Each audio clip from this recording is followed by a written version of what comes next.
बिस्मिल्लाहिर्रहमानिर्रहीम। आज का हमारा टॉपिक है 8th क्लास की मैथमेटिक्स की बुक, उसकी एक्सरसाइज 1.3 और क्वेश्चन नंबर 4।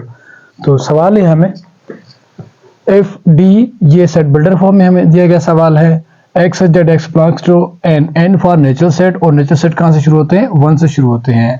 इसका मतलब है एंड एक्स लेस देन और इक्वल टू 10, मतलब ये नीचे वाली बार दी गई है, ये इक्वल की साइन है, मतलब इसमें 10 भी शामिल है। एंड सेकंड सेट है हमारे पास X Z x belongs to W for whole set, and X less than और इक्वल टू 8, मतलब इसमें 8 भी शामिल है। और थर्ड सेट है हमारे पास X Z x belongs to P का मतलब होता है प्राइम नंबर, जिसे हम मुफरद नंबर कहते हैं। ठीक है, तो पी के नंबर जो शुरू होते हैं 2 से शुरू होते हैं। प्राइम नंबर वो नंबर होते हैं जिनके ऊपर एक खुद की टेबल लगती है और एक की टेबल लगती है, किसी तीसरे की टेबल नहीं लगती। अगर लगेगी तो वो कंपोजिट कहलाएगा, मुफरद नहीं कहलाएगा, प्राइम नहीं कहलाएगा। एंड एक्स लेस देन और इक्वल टू 11, मतलब 11 तक। ठीक है, ये 11 भी शामिल है इस इक्वल की वजह से। Then verify by using Venn diagram, Venn diagram के थ्रू हमने ये वेरीफाई करना है। तो हमें ये डिस्ट्रीब्यूटिव प्रॉपर्टी हल करनी है और सेकंड ये हल करनी है। पहले ये वाली हल करते हैं, बाद में वो वाली हल करेंगे। तो ये हमें प्रॉपर्टी क्या करनी है? वेरीफाई करनी है। अब किसके थ्रू वेरीफाई करनी है? बाय यूजिंग वेन डायग्राम के थ्रू। तो ये वाली मैंने यहाँ लिख तो दी है, लेकिन सबसे पहले हमने करना क्या है, जो नेचुरल सेट उसमें दिया गया है सेट बिल्डर फॉर्म में, उसके एलिमेंट्स यहाँ हमने टेबुलर फॉर्म लिखने हैं। तो कहाँ तक लिखने हैं हमने? ये कह रहा है कि लेस देन और इक्वल टू 10, मतलब 1 से लेकर 10 तक। ठीक है, तो नेचुरल सेट 1 से लेकर 10 तक। क्यों 10 तक? क्योंकि ये इक्वल वाली साइन इसमें शामिल है, 7, 8, 9 और 10। ठीक है, अब सेकंड हमारे पास सेट कौन सा है? ई। अब ई हमने कहां तक लिखना है? 8 तक लिखना है, लेकिन डब्ल्यू फॉर होल सेट, और होल सेट कहां से शुरू होता है? 0 से।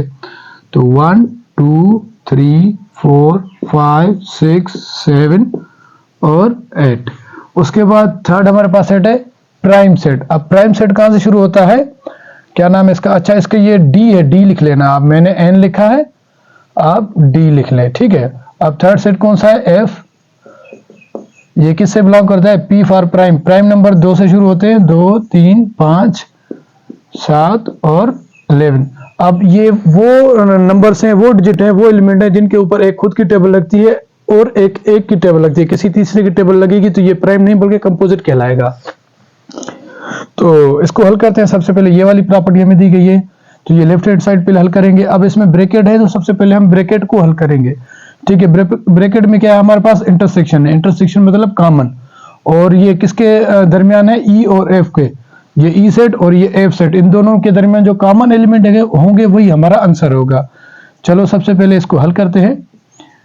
ठीक है, तो ई के एलिमेंट कौन से हमारे पास? 0 1 2 3 4 5 6 7 और 8, और दरमियान में क्या है? इंटरसेक्शन है, तो दरमियान में हम इंटरसेक्शन लिखेंगे। उसके बाद हमारे पास क्या है? एफ है। एफ के एलिमेंट कौन से हैं? ये वाले हैं, 2 3 5 7 11। ठीक है, अब इंटरसेक्शन का मतलब है कॉमन, तो इन दोनों में कॉमन क्या है? वो एलिमेंट हमारे आंसर होंगे। ठीक है, ई इंटरसेक्शन एफ। तो ई इंटरसेक्शन एफ, अब इन दोनों के दरमियान कॉमन एलिमेंट, कॉमन मतलब एक जैसे एलिमेंट। अब देखें 0 यहाँ नहीं है, 1 भी यहाँ नहीं है, लेकिन 2 भी है, 3 भी है, 4 नहीं है। ठीक है, तो 2 और 3 पहले लिख ले। यहाँ 4 नहीं है लेकिन 5 है, यहाँ 5 है। ठीक है, तो 6 यहाँ नहीं है लेकिन 7 है। ठीक है, तो 8 यहाँ है लेकिन यहाँ नहीं है, 11 यहाँ है लेकिन यहाँ नहीं है।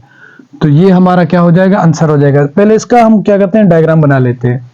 तो डायग्राम इसका बना लेते हैं। याद रखें, सबसे पहले आपने या तो रेक्टेंगल में बनाए या आप स्क्वायर में बनाए, ऐसे अंदर। ठीक है, डायरेक्ट बाहर कोई सर्किल ना बनाए, वो डायग्राम नहीं कहलाएगा आपका। ठीक है, तो इसमें बनाए। अब देखें, इन दो सेट्स के दरमियान अगर कॉमन एलिमेंट हैं, मतलब एक जैसे एलिमेंट है, तो ये वाला अंदर सर्किल बनेगा, और जो कॉमन एलिमेंट होंगे वो यहाँ सेंटर में रखेंगे। अगर कॉमन एलिमेंट नहीं है तो ये वाला डायग्राम बनेगा, मतलब कोई भी एक जैसे एलिमेंट नहीं होंगे तो हर एक सेट के अपने अपने अंदर एलिमेंट जाएंगे। लेकिन यहाँ देखिए 2 3 5 7 कॉमन है, इसमें भी है, इसमें भी है। भले एक सेट भी, एक एलिमेंट भी कॉमन हो तो ऐसा डायग्राम बनेगा। ठीक है, तो इसको लिखते हैं हम। ठीक है, तो अब क्या करेंगे हम? जो कॉमन एलिमेंट होंगे वो हम सेंटर में रखेंगे, 2 3 5 और 7। ये हमारा क्या है? ई है, सेट है। ये हमारा क्या है? एफ सेट है। अब देखिए हमने 2 भी लिख लिया, 3 भी लिख लिया, 0 लिखा, 0 नहीं लिखा, तो ये किसका 0 है? ई सेट का 0 है। ठीक है, तो ई सेट में ही रखेंगे। उसके बाद 1 देखें इसमें नहीं है, तो ये 1 अपने उसके ही सेट में रखेंगे। 2 दोनों के दरमियान है, तो हमने 2 सेंटर में रख दिया। 3 भी है, 3 सेंटर में रख दिया। 4 ई में है, तो 4 ई में ही जाएगा। उसके बाद 5 यहाँ है, वो सेंटर में रख दिया हमने। 6 यहाँ नहीं है, तो वो किस में जाएगा? ई सेट में ही जाएगा। अब 7 तो हमने लिख लिया। अब यहाँ क्या रहा हमारे पास? 8, तो 8 यहाँ रखेंगे। अब देखें 11 बच गया। ठीक है, तो 11 कहाँ जाएगा? किसका ये एलिमेंट है? ये एफ सेट का एलिमेंट है 11, तो एफ सेट में ही जाएगा। अब हमने किया क्या था? ये जो एलिमेंट थे हमारे आंसर थे, जहां कहीं भी ये आपको नजर आए वहीं आप लाइन से हल्का शेडो कर दे। शेडो करने का मतलब ये होता है कि हमारा आंसर है। अब ये आपके क्या है? आंसर है। अगर ये आपको कहीं दिखाई दे वेन डायग्राम में, तो उसी को आप लाइन से ड्रॉ कर देना। लाइन्स लगाने का मतलब ये होता है कि ये आपका क्या है? आंसर है। और कोई भी मैथमेटिशियन देखेगा तो समझ जाएगा भाई ये इसका क्या है? आंसर है। ठीक है, अब क्या करेंगे हम? अब हम क्या करेंगे? इस पूरे का पूरा वेन डायग्राम बनाएंगे। ठीक है, अब क्या करेंगे? हम इसका पूरे का पूरा डायग्राम बनाएंगे। तो क्या करेंगे? हम इस पूरे को पहले हल करेंगे। ठीक है, तो डी यूनियन, ठीक है, E intersection F is equal. अब डी के एलिमेंट कौन से हैं हमारे पास? देखें ये 1 से लेकर 10 तक लिख लें पहले। 1 2 3 4 5 6 7 8 9 और 10। ठीक है, दरमियान में क्या है? यूनियन, तो यूनियन लगा दें। अब क्या लिखेंगे हम? ई इंटरसेक्शन एफ के एलिमेंट लिखेंगे। ई इंटरसेक्शन एफ के एलिमेंट ये रहे 2 3 5 7। ठीक है, अब हम क्या करेंगे? इन दोनों की यूनियन कर देंगे। D union E intersection F, E intersection F. अब हम क्या करेंगे? यूनियन करेंगे। यूनियन का मतलब होता है सारे इकट्ठे लिखो, लेकिन याद रहे एक जैसा एलिमेंट नहीं लिखना, एक जैसा एलिमेंट नहीं लिखना। ठीक है, जैसे 1 2 देखिए 2 यहाँ भी है, 2 यहाँ भी है, लेकिन एक बार लिखना। डिस्टिंक्ट एलिमेंट होने चाहिए। ठीक है, सेम एलिमेंट नहीं। आपने सेट की डेफिनेशन पढ़ी होगी ना, डिस्टिंक्ट एलिमेंट, तो डिस्टिंक्ट हो लेकिन सेम नहीं हो। 3 4 5 6 7 8 9 और 10, तो ये हमारा क्या हो गया? आंसर हो गया। अब आपने वेन डायग्राम इसका बनाना है। अगर आपको कहीं ये वाले एलिमेंट दिखाई दें तो सिर्फ आप उन्हें ही लाइन से ड्रॉ कर देना कि ये हमारे क्या है? आंसर है। अगर आप लाइन से ड्रॉ नहीं करेंगे तो क्या पता चलेगा इसमें से आंसर क्या है? जैसे कि हमने ये लाइन से इसको ड्रॉ कर दिया है कि पता चल रहा है कि ये इसका क्या है? आंसर है। अगर आप लाइन से ड्रॉ नहीं करेंगे तो पता नहीं चलेगा कि इसका आंसर क्या है। तो सबसे पहले यहां लिख लेते हैं हम। इसका डायग्राम हम यहां बनाते हैं। चलो इसका डायग्राम कहां बनाते हैं? यहां बनाते हैं या फिर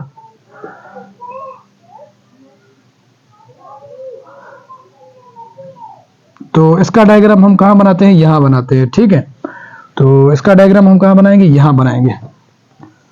ठीक है, तो थोड़ा बड़ा करके बनाते हैं, फिर इसको मिटाएंगे। ठीक है, तो देखें अब तीनों सेट लिखेंगे हम। ये ई डी ई और ये एफ। ये हमारे पास डी है, ये ई है और ये क्या है? एफ है। अब हम क्या करेंगे? देखेंगे कि तीनों सेट्स में एलिमेंट कौन से कॉमन हैं। देखिए 1 यहाँ है, ठीक है, 1 यहाँ है लेकिन यहाँ नहीं है, तो तीनों में ये कॉमन नहीं हुआ। 2 यहाँ है, 2 यहाँ भी है, 2 यहाँ भी है, तो 2 हमारा कॉमन है। तो इन तीनों सेट्स की जो मिड पॉइंट है, तीनों सेट्स कहाँ मिल रहे हैं? यहाँ पर मिल रहे हैं। तो हमने जो कॉमन एलिमेंट होंगे वो सारे के सारे यहाँ लिख देने हमने। ठीक है, उसके बाद देखिए 3 3 और 3, ठीक है, तो 3 भी क्या है हमारे पास? कॉमन है। उसके बाद देखिए 4 4, लेकिन इसमें 4 नहीं है। 5 5 और 5, मतलब तीनों में क्या है? 5 है। उसके बाद देखें 6, इसमें भी 6, इसमें 6 नहीं है, लेकिन 7 7 और 7, तीनों में क्या है? 7 मौजूद है। तो तीनों में जो कॉमन एलिमेंट थे वो तीनों की जो मिड पॉइंट थी हमने वहां पे रख ली है। तीनों सेट्स की मिड पॉइंट कौन सी थी? ये थी। हमने तीनों के वो जो मिड पॉइंट थी उसमें रख दिए कॉमन एलिमेंट। अब क्या करेंगे हम? अब देखेंगे डी और ई में कॉमन एलिमेंट्स कौन से हैं। ठीक है, जो हमने ये लिख लिए इन सबको छोड़ना। अभी ये अगर आपको नजर भी आ जाए तो इनको इग्नोर कर दें। देखिए 1 यहाँ भी है, 1 यहाँ भी है, तो इन दोनों की जो डी और ई है इन दोनों की मिड पॉइंट क्या है? ये है। ठीक है, और देखें 2 तो हमने लिख लिया पहले से, 3 भी लिख लिया, 4 इधर भी है, 4 इधर भी है, तो 4 हम कहाँ रखेंगे, यहाँ रखेंगे। अब 5 तो हमने लिख लिया पहले, ठीक है। 6, अब 6 देखें यहाँ भी है, 6 यहाँ भी है, तो यहाँ रखेंगे 6। अब देखें 7 तो हमने लिख लिया, अब क्या बचा 8 यहाँ भी है, 8 यहाँ भी है, तो 8 को लिख लेते हैं यहाँ। अब देखें 9, इसमें 9 नहीं है, 10 इसमें 10 नहीं है, लेकिन देखें जो 9 और 10 है कहीं एफ में है, एफ में भी नहीं है, तो 9 और 10 किसके सेट हैं, डी के, तो डी का कौन सा है, ये वाला है 9 और 10। अब देखें अब क्या बच रहा है इसके बाद, अब ई के पास क्या बचा, 1 2 3 4 5 6 7 8 तक हमने लिख लिया, लेकिन 0 बच रहा है, तो 0 यहाँ लिखेंगे। अब देखें इसमें क्या 7 तक तो हमने लिख लिया, लेकिन 11 इसमें बच रहा है, तो 11 इसमें रखेंगे, ठीक है। ये एफ का सेट है। अब हमें क्या पता चले कि आंसर इनमें से कौन सा है। अब देखें ये जो आंसर आपका निकला है, ये आपका आंसर है। अब डायग्राम में देखें, अगर आपको कहीं ये वाले एलिमेंट दिखाई दे रहे हैं तो आप सिर्फ उन्हें लाइन से शेडो कर दें, ठीक है। तो लाइन से शेडो किसको करेंगे, इसको करेंगे, ठीक है। ये अपना क्या है 1 है, ठीक है, तो इसको लाइन से शेडो कर देंगे कि ये हमारा क्या है, आंसर है। कहीं और आपने लाइन से शेडो नहीं करना, ठीक है। इसमें ये 1 4 6 8 2 3 7 5 और 9 और 10 ये आपका क्या है, आंसर है इसके मुताबिक, ठीक है। तो ये आपको कोई एलिमेंट दिखाई दे, उसी को ये आपने क्या करना है, लाइन से शेडो कर देना है। तो उम्मीद है आप समझ चुके होंगे। अब हम चलते हैं राइट हैंड साइड की तरफ। तो ये लेफ्ट हैंड साइड का आंसर है, और अब हम क्या करेंगे, ये लेफ्ट हैंड साइड का आंसर है, इस लेफ्ट हैंड साइड का आंसर ये है। अब हम इस राइट हैंड साइड की तरफ चलते हैं। तो ये मैं रिमूव कर रहा हूं, ये आपने नोट कर देना है, ये वाला ही आंसर इधर भी आएगा। अब कोशिश करते हैं कि ये यहीं पे रहने देते हैं और दोबारा राइट हैंड साइड को हल करते हैं।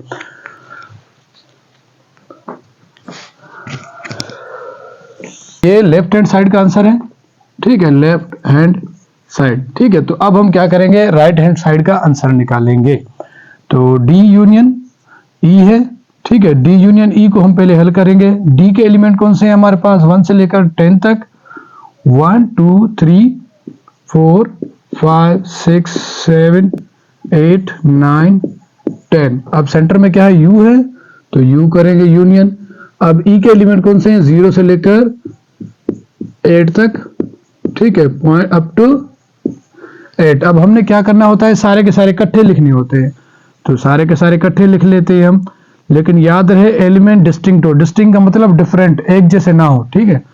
तो 1 से लेकर 10 तक 3 4 5 6 7 8 9 और 10 ये सेम एलिमेंट्स है, लेकिन ये एक बार लिखने हमने, दो बार अगर सेम एलिमेंट लिखेंगे, यहाँ भी 1 यहाँ भी 1 है, यहाँ 1 है, दो बार लिखेंगे तो सेट हमारा नहीं कहलाएगा अकॉर्डिंग टू डेफिनेशन।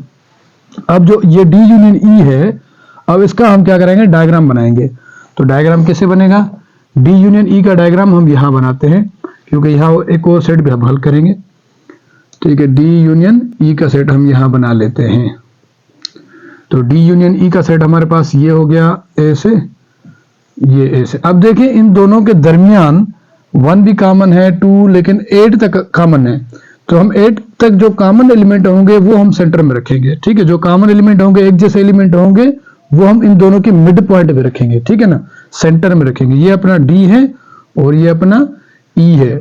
अब देखें ये जो कॉमन एलिमेंट थे हमने लिख लिए। अब क्या करेंगे हम, ये 9 और 10 इसमें बचे, 9 और 10 इसमें नहीं है, तो डी के अपने ही सेट में ये लिखे जाएंगे। अब क्या करेंगे, ये जो 0 है, 0 हमने कहीं भी नहीं लिखा, लेकिन ये खुद ई के सेट में मौजूद है, जो ई का सेट ये है, तो हम ई के सेट में ही रहने देंगे।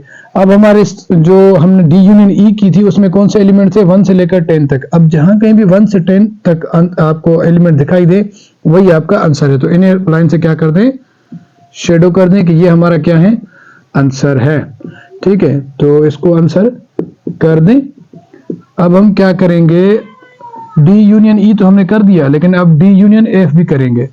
तो डी यूनियन एफ भी करेंगे हम। डी के एलिमेंट्स कौन से हैं, 1 से लेकर 10 तक, 1 2 3 4 अप टू 10। अब क्या करेंगे, यूनियन। अब क्या करेंगे हम, एफ के एलिमेंट्स ये रहे, 2 3 5 7 11। अब हम इनको क्या करेंगे, यूनियन करेंगे। तो डी यूनियन एफ अब याद रहे कि इनको इकट्ठे लिखना है, लेकिन एक जैसे एलिमेंट नहीं लिखने। 1 से लेकर 2 3 4 5 6 7 8 9 और 10, उसके बाद 11। अब ये हमारा क्या है, आंसर है। अब डायग्राम बनाएंगे 1 से लेकर 11 तक, आपको कहीं भी नजर आ जाए तो सिर्फ आप उन ही लाइंस लगा देना, बाकी आपका आंसर नहीं होगा। तो डी यूनियन एफ का हम बनाते हैं, डी यूनियन ई का हमने ये बनाया, अब डी यूनियन एफ का बनाएंगे। ये सेकंड डायग्राम बना रहे हैं हम डी यूनियन एफ का, ठीक है। डी यूनियन एफ का डायग्राम बनाएंगे हम। ये अपना डी है और ये अपना एफ है। अब देखें इन दोनों के दरमियान जो कॉमन एलिमेंट हैं, ठीक है, कॉमन एलिमेंट कौन से हैं इन दोनों के दरमियान, 2 3 5 7, ठीक है। 2 3 5 7 इसमें भी है, 2 3 5 7 इसमें भी है। तो 2 3 5 7 ये जो डी सेट है और ये जो एफ सेट है, इन दोनों के दरमियान 2 भी कॉमन है, हमने 2 इसीलिए सेंटर में रख दिया। 3 भी कॉमन है इसीलिए सेंटर में रख दिया। 5 भी कॉमन है इसलिए सेंटर में रख दिया। 7 भी कॉमन है इसलिए हमने सेंटर में रख दिया। लेकिन एफ में क्या बच रहा है, 11 बच रहा है, तो एफ सेट में ही 11 रखेंगे। अब देखें अगर हम 2 3 5 7 इसमें से आ गए, ठीक है। अब देखें 2 3 5 7 और 11 हमने लिख लिए, लेकिन बचते क्या है, अब देखें 1 डी में ही रहेगा, ठीक है। 1 डी में रहेगा क्योंकि ये कॉमन नहीं है। अगर ये भी 1 एफ सेट में होता तो हम ये भी सेंटर में रख लेते। 2 कॉमन है इसलिए सेंटर में रखा, 3 भी रखा, 4 यहां लिखेंगे, क्यों, क्योंकि इसमें एफ में नहीं है। 5 कॉमन है, 6 कॉमन नहीं है तो ये यहां रखेंगे। 7 कॉमन है इसीलिए हमने 7 यहां रख लिया। अब 8 कॉमन नहीं था इसीलिए 8 हम यहां रखेंगे। और देखें 9 कॉमन है, 9 कॉमन नहीं है तो 9 उसी के अपने सेट में ही जाएगा। अब 10 भी कॉमन नहीं है तो उसी के अपने सेट में ही रहेगा। अब देखें 11 तो हमने लिख लिया। अब आपको कहीं भी ये वाले एलिमेंट्स दिखाई दें, ये वाले पूरे के पूरे अगर कहीं भी हो तो ये आपके सारा का सारा क्या है, आंसर है। तो 1 से लेकर 11 तक ये आपका सारा क्या है, आंसर है, ठीक है। और ये आपका आंसर है, ठीक है। तो अब लाइन से ऐसे ड्रॉ कर देना। अगर कोई मैथमेटिशियन देखेगा तो समझ जाएगा ये अपना क्या है, आंसर है, ठीक है। अब हम क्या करेंगे, जो डी यूनियन ई है और डी यूनियन एफ है, जो ये डायग्राम और ये डायग्राम, इन दोनों का मिक्स में डायग्राम बनाएंगे। D union E intersection D union F. अब डी यूनियन ई का कौन सा हमारे पास जवाब था, ये था 1 से लेकर 10 तक, 1 2 3। अब यहाँ जगह नहीं है इसीलिए मैं यहाँ शार्ट में लिख रहा हूं अप टू 10। अब सेंटर में क्या है हमारे पास, इंटरसेक्शन है, इंटरसेक्शन है तो इंटरसेक्शन लिखेंगे। अब क्या करेंगे, डी यूनियन एफ का हमारे पास कौन सा जवाब था, 1 से लेकर 11 तक, 1 2 3 अप टू 11, ठीक है। अब इसका अगर हम आंसर करेंगे, क्योंकि इन दोनों सेट्स के दरमियान इंटरसेक्शन करेंगे, इन दोनों सेट्स के दरमियान अगर इंटरसेक्शन करेंगे तो कॉमन एलिमेंट्स हमारे क्या होंगे, आंसर होंगे। अब देखते हैं D union E intersection D union F. अब इन दोनों के दरमियान कॉमन कौन से हैं, 1 से लेकर 10 तक कॉमन है, 1 2 3, क्योंकि 10 इसमें भी शामिल है, 3 4 5 6 7 8 9 10। इंटरसेक्शन है सेंटर में, मतलब कॉमन एलिमेंट आंसर होंगे। 1 से लेकर क्या है 10 तक आपका क्या है, आंसर है। अब आप इन दोनों का डायग्राम बनाएंगे तो ये 1 से लेकर 10 तक आपको कहीं भी एलिमेंट दिखाई दे तो उन्हें ही आप लाइन से शेडो कर देना, क्योंकि यही आपका क्या है, आंसर है। तो इसका डायग्राम पहले लेफ्ट हैंड साइड का ये बना हुआ था, अब हम राइट हैंड साइड का बनाएंगे। अब जो हमारा आंसर होगा बिल्कुल एग्जैक्ट ऐसा होगा। देखते हैं, अब राइट हैंड साइड का आंसर बनाते हैं हम, ठीक है। तो क्या करेंगे हम, इस ऐसे 3 सर्किल बनाएंगे, ठीक है। अब ये हमारा डी है, ये ई है, ठीक है, ये ई है और ये हमारे पास क्या है, एफ है। अब तीनों में जो कॉमन एलिमेंट होंगे वो हम पहले यहाँ मिड पॉइंट रखेंगे, सेंटर में रखेंगे, क्योंकि तीनों के सेंटर पॉइंट ये है। तीनों में कॉमन एलिमेंट कौन है, 1 यहाँ है, 1 यहाँ है, लेकिन इसमें 1 नहीं है। 2 इसमें भी है, 2 इसमें भी है, 2 इसमें भी है, 3 इसमें भी है, 3 इसमें भी है, 3 इसमें भी है। तो 2 और 3। उसके बाद देखिए 4 इसमें भी है, 4 इसमें भी है, 4 इसमें नहीं है, 5 इसमें भी है, इसमें भी है। तीनों सेट्स में 5 है, इसीलिए हम क्या करेंगे, सेंटर में रखेंगे 5। अब क्या करेंगे हम 6 इसमें भी 6 इसमें भी, लेकिन 6 इसमें नहीं है, 7 और ये 7 और ये 7, तीनों में क्या है 7 कॉमन है। अब क्या करेंगे हम तीनों में जो कॉमन एलिमेंट्स है तीनों सेट्स में हमने देख लिया। अब क्या करेंगे, अब जो बच गए हैं 2 सेट्स इसमें देखें, अब देखें इसमें एक बचा 11, ठीक है, 2 3 5 7 2 3 5 7 हमने लिख लिया, लेकिन 11 बच गया। 11 किसका सेट एलिमेंट है, एफ का। अब एफ में ही वो रहने देंगे, ठीक है। अब क्या करेंगे हम 1 देखें इसमें भी है 1 इसमें भी है, दोनों में 1 क्या है कॉमन है, तो कॉमन होगा तो डी और ई की मिड पॉइंट कौन सी है, ये है, तो 1 यहाँ रखेंगे। उसके बाद देखिए 2 हमने लिख लिया, 3 लिख लिया, 4 यहाँ भी 4 है, दोनों में 4 है, तो हम 4 सेंटर में रखेंगे इन दोनों के। अब 5 तो लिख लिया, 6 यहाँ भी 6 है, ये हमने 6 लिख लिया। अब देखें 7 तो हमने लिख लिया, जो लिख चुके हैं हम उनको छोड़ दें। 8 यहाँ भी है, 8 यहाँ भी है, तो 8 हमने यहाँ लिख लिया। अब देखें 9 इसमें नहीं है, 9 किसका एलिमेंट है, डी का एलिमेंट है, तो 9 डी में ही रहने देंगे। और 10 इसमें नहीं है, तो 10 इसमें ही रहने देंगे। अब ये देखें जो आंसर आया है ये हमारा आंसर है, ठीक है ना। तो ये एलिमेंट्स कहीं भी आपको नजर आए तो आप सिर्फ उन्हें ही लाइन से शेडो कर दें कि ये हमारा आंसर है 1 से लेकर 10 तक। तो 1 से यहाँ शुरू हो रहे हैं, ठीक है, तो ये 1 से ये 1 है, ठीक है, तो 1 से यहाँ शुरू हो रहे हैं और ये 2 से यहाँ तक, ठीक है, लेकिन 0 इसमें बच रहा है, ई वाला जो 0 है इसमें बच रहा है, तो ई में ही रहेगा। तो ये आंसर नहीं है हमारा, ये आंसर नहीं है, ये वाला आंसर है। क्यों ये वाला आंसर है, क्योंकि हमने जो आंसर निकाला था सिर्फ ये था। तो ये अगर एलिमेंट आपको कहीं नजर आए तो यही आपका आंसर है, वही आप लाइन से ऐसे शेडो कर दें, ठीक है। तो ये आपने आंसर को शेडो कर देना है, ठीक है। तो ये हमारा क्या होगा, क्या हो गया, राइट हैंड साइड। तो हमारा ये हो गया राइट हैंड साइड और ये हो गया लेफ्ट हैंड साइड। देखिए दोनों में इक्वलिटी है, अगर इक्वल नहीं होते तो ये प्रॉपर्टी वेरीफाई नहीं होती। तो उम्मीद है आपको समझ आ चुका होगा। अब चलते हैं दूसरे पार्ट की तरफ। अल्लाह हाफिज।